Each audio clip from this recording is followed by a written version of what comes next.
You can use a blending tool. In this case, I can take a blending tool and I can go right over a surface and I can apply color, or I could just take the ink pad itself and I could swipe it on there. Not really that particular because we're going to end up covering most of this up. Okay. It's really beneficial when you do this because then you're not going to be that concerned about covering every little bit with glitter. If you miss a spot here or there, you're going to have at least that same color underneath it. Does that make sense? Mm-hmm. Sure. All right, the moon. So I just do the easiest, which is an ink pad to me. If you wanted to get out your paints or your markers or whatever flashy stuff, you could. And even the bell, even though I'm going to go with gray, I'm going to go with pumice stone because I just think it's going to add a little bit more silver tone to it, mixed obviously with yellow from the moon.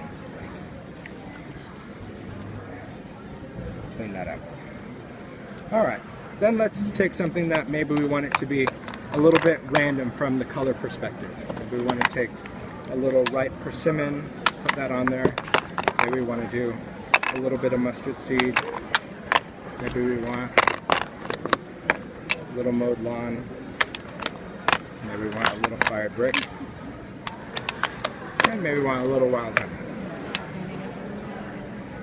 Okay. Getting wild. Crazy. Getting wild. Look at that.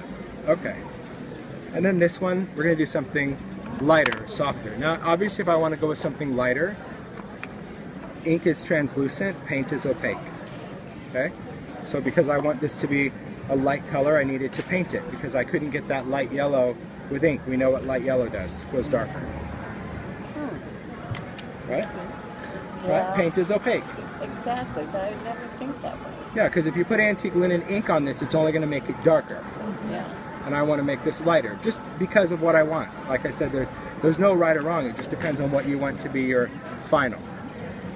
Next, we're going to talk about the properties of the glitter itself. The glitter is a very interesting type of particle. It is a plastic, like I said, that looks like glass glitter. It looks like sugar. It's a chunky glitter. It is not mylar based. Most glitters are mylar. Probably 99% of them are mylar, which is going to be like a mylar balloon. That silver, you know, that metallic. And usually when you open that glitter, it becomes airborne. It goes everywhere, up your nose and your hair. This doesn't go airborne. This just stays put.